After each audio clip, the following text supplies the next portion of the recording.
Hello, welcome to Me My Golf TV. We're your coaches, Andy and Pierce, and it's time for the Impact Show. Pierce, what are you doing today? Right, all will be revealed, Andy, because today we're talking about driver basics. Let's take charge of your game.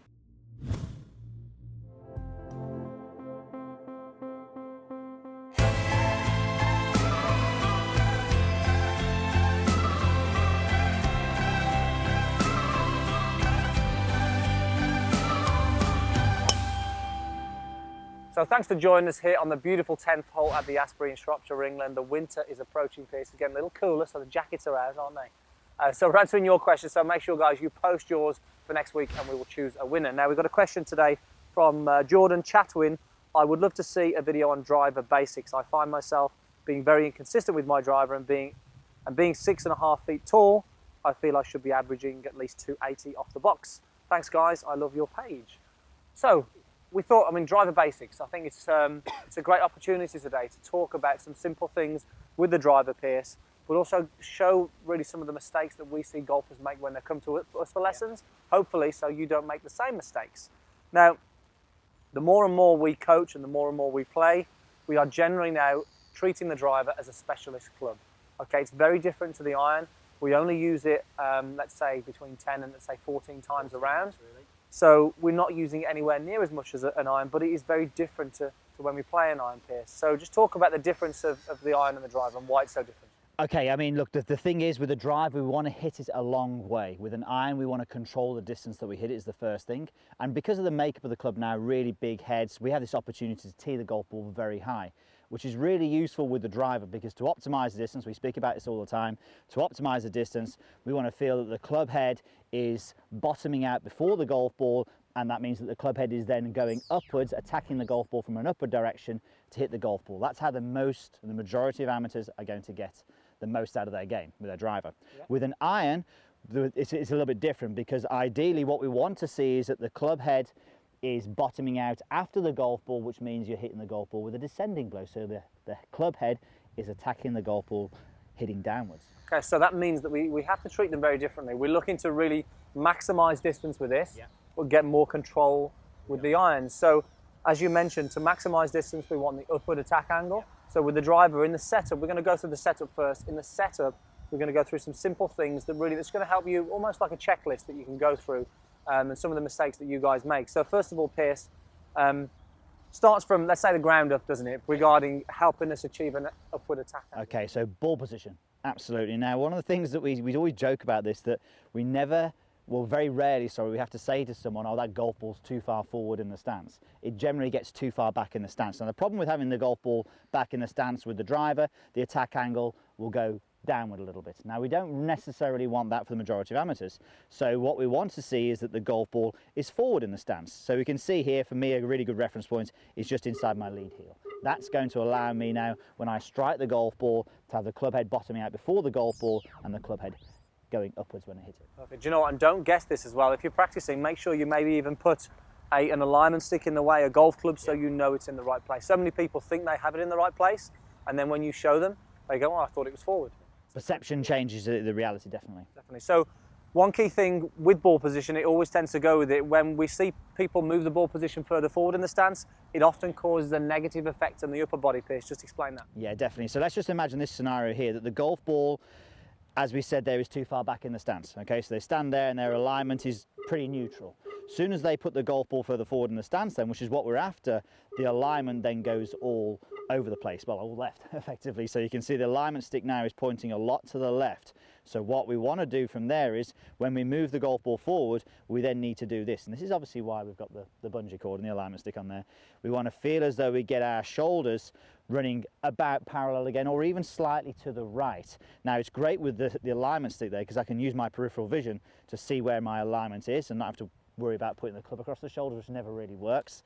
So alignment stick there, really useful for that peripheral vision. But also you'll notice as well, Andy, not only am I getting that alignment stick parallel or even slightly to the right, look at how much higher the left side is compared to the right side. So this is, again, a really crucial factor when it comes to hitting up on the golf ball. So I'm presetting myself ready to hit that golf ball on the way up because of the ball position and the shoulders. And how does the alignment of the shoulders affect the swing? So obviously, yeah, if we have this left alignment here with the shoulders. It's very easy to follow those shoulders. For a lot of amateurs, they often follow their shoulder line. So if we actually have the shoulder line a little bit more like that, then the path can be a little bit more where we'd want. So the shoulders are a key influencer in actually the direction that you're swinging the golf club, which is going to have not only an impact generally on your attack angle, but it will influence where the ball's going from a directional aspect as well. So can I get rid of this now? You can get rid of that now, Pierce. It's like a straight jacket, isn't it? On. So setup, we've covered there, a little bit of ball position, shoulders and how that influences it. Now, one key thing when golfers come to us, and it's really important that you understand the concept of actually how we are trying to swing the golf club.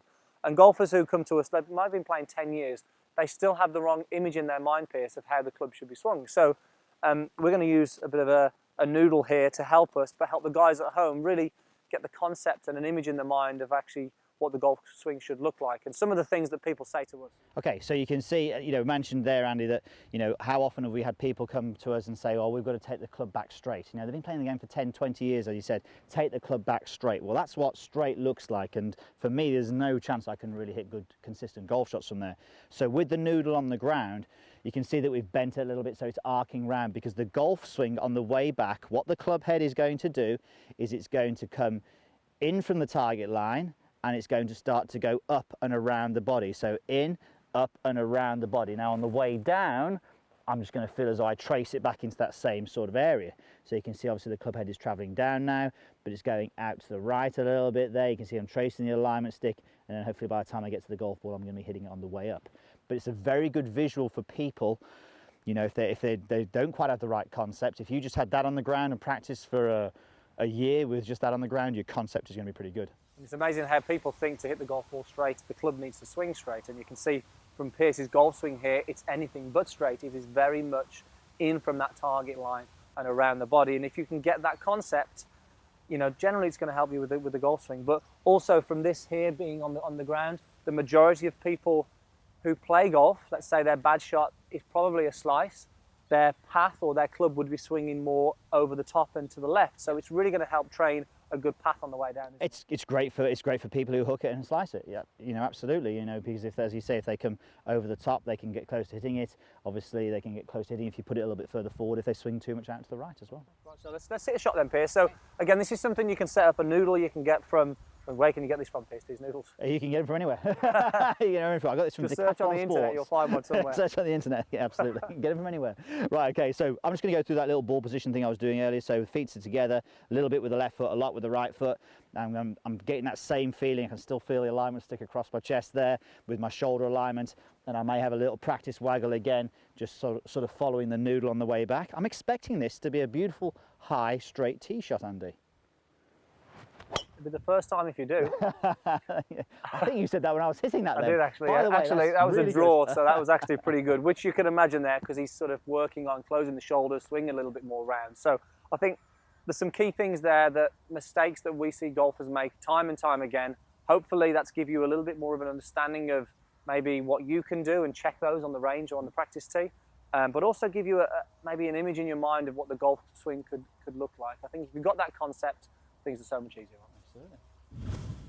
Look at this, Andy, back on with the drill. Love this drill. Okay, guys, don't forget to hit the subscribe button if you haven't already to see videos like this every single week. Yes, and if you really want to improve your game, make sure you check out our website, meandmygolf.com. Loads of great videos on there, including some really good video series. Check it out in the corner there, guys, and we'll see you soon.